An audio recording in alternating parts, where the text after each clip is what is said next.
আসসালামু আলাইকুম ওয়া রাহমাতুল্লাহ। আজকে আপনাদের মাঝে নতুন একটা পেঁপের জাত নিয়ে আলোচনা করব।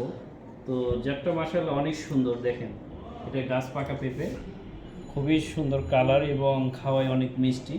তো ভিতরে লাল, এর ভিতরের অংশটুকু মাংসটা লাল হয়, মাংস খুব পরিমাণ এবং বেশি। মিষ্টির পরিমাণটা অনেক বেশি। তো এই বিষয়টা আমরা আমাদের আর&ডির দায়িত্বে আছে আব্দুর রব ভাই, আমরা তার মুখ থেকে জানবো যে এই পেঁপেটা সম্বন্ধে, যেহেতু উনি বিষয়টা হ্যান্ডেল করে, তো ওনার মুখ থেকে জানবো এটা কেমন। আসসালামু আলাইকুম, আমি আব্দুর রব। আমাদের এই পেঁপেটি খুবই উন্নত মানের।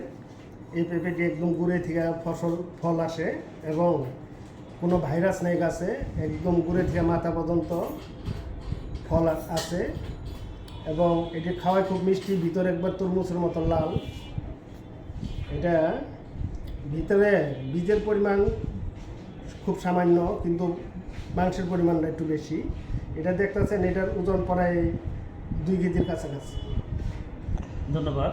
তো খুব সুন্দর একটা জাত, আপনারা নেক্সট টাইম যোগাযোগ করবেন, আমাদের নতুন একটা জাত আসার সম্ভাবনা আছে। তো এর পাশাপাশি আমি আর একটা বিষয় আপনাদেরকে তুলে ধরি, সেটা হচ্ছে মল্লিকা সিড কোম্পানিতে নতুন একটা জাত আসছে বিটরুট। এটা বর্তমান স্বাস্থ্যের জন্য খুবই উপকারী এবং ডাক্তারি পরামর্শ অনুযায়ী এটা বর্তমান অনেকেই চাষাবাদ করতেছে এবং খাওয়ায় খুবই ভালো। তো আপনারা এখানে নাম দেওয়া হয়েছে রেড লেডি।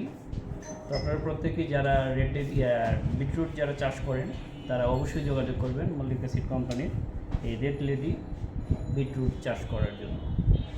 যোগাযোগ করবেন নিকটস্থ ডিলারের কাছে অথবা আমাদের শোরুমে যোগাযোগ করবেন। আসসালামু আলাইকুম ওয়া রাহমাতুল্লাহ।